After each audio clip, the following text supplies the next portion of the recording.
পঞ্চগড়ে অগ্রহায়ণের প্রথম ভাগেই ধীরে ধীরে অনুভূত হতে শুরু করেছে শীত। ভোরবেলা গোটা জেলা আচ্ছন্ন থাকে কুয়াশায়। বেলা গড়ালে সূর্যের তাপে পরিস্থিতির কিছুটা উন্নতি হলেও সন্ধ্যা নামতেই আবারও জেঁকে বসে ঠান্ডা। Double million offer Walton fridge কিনে পেতে পারেন 20 লক্ষ টাকা, রয়েছে কোটি কোটি টাকার নিশ্চিত উপহার। প্রকৃতি যেন নিজেকে মুড়িয়ে রেখেছে কুয়াশার চাদরে। ঘড়ির কাঁটায় সকাল 7টা বাজলেও সূর্যের কিরণ কুয়াশা ভেদ করে তখনও পৌঁছায়নি সর্বোত্তরের জেলা পঞ্চগড়ে। প্রতি বছরই শীতকালে খবরের পাতায় শিরোনাম হয় পঞ্চগড়ে তাপমাত্রার পারদের উঠানামা।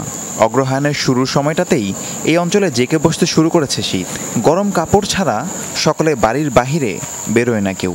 শীতের তাপমাত্রা আস্তে আস্তে কমতেছে, এখন একটু হালকা শীত অনুভূত হচ্ছে। সকালে প্রচণ্ড কুয়াশা পড়ছে। আমাদের গরিব মানুষ কাজকর্ম করতে পারে না শীতের কারণে, ওই জন্য অনেক কষ্ট হয়।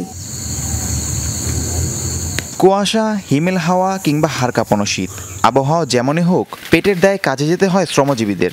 এই মৌসুমে কষ্টটাও তাদেরই বেশি। খড়কুটো জ্বালিয়ে কোনো রকমে শীত নিবারণের চেষ্টা থাকে ছিন্নমূল মানুষের।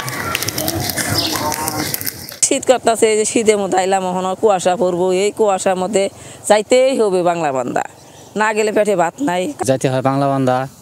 এই গাড়ি নিয়ে কাপড় চোপড় এগুলো সব ভিজা হয়ে যায়, আমাদের খুব কষ্ট হয়। শীতকালে আমাদের পাতা কাটার খুব কষ্ট হয়। ঠান্ডার মনে করেন সাইকেল নিয়ে দূর দূরান্ত যাওয়া লাগে, কষ্ট করি।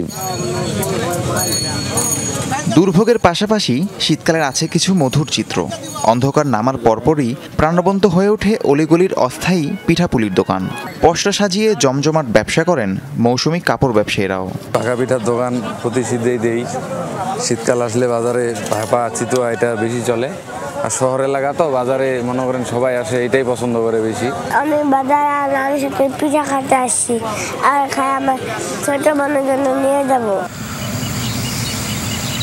চলতি মৌসুমে পঞ্চগড়ের সর্বনিম্ন তাপমাত্রা রেকর্ড করা হয়েছে 13.5 ডিগ্রি সেলসিয়াস। গত বছর যা নেমেছিল 5 ডিগ্রির ঘরে।